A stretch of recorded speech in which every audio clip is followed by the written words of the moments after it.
راهیم پروداکشن تقدیم میکند.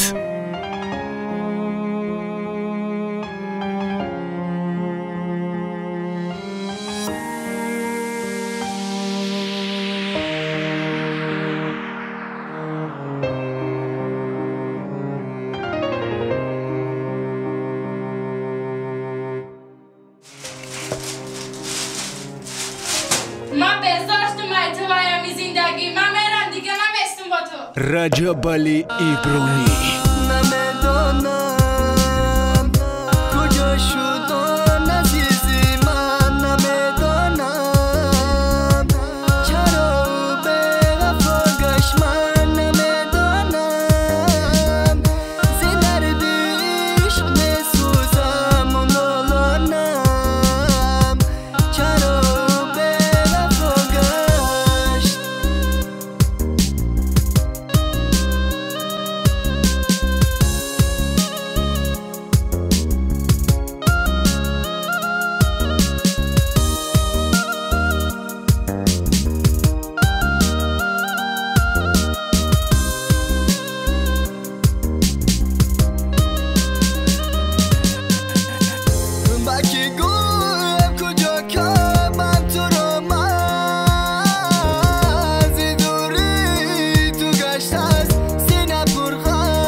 چرا دیروز در کار نیستی؟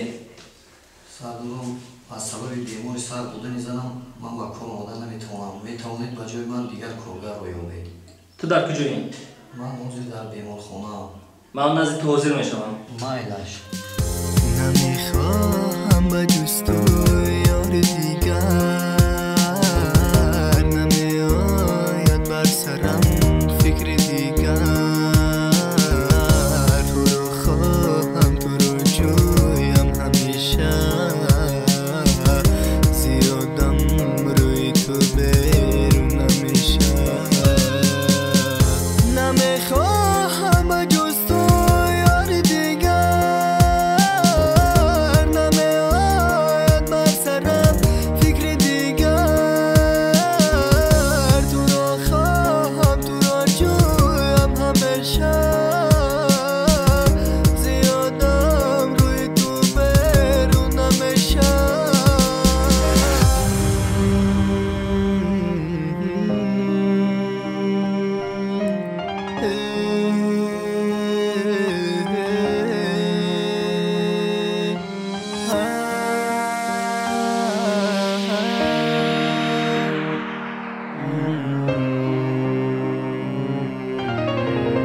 Rajabali Ibroni.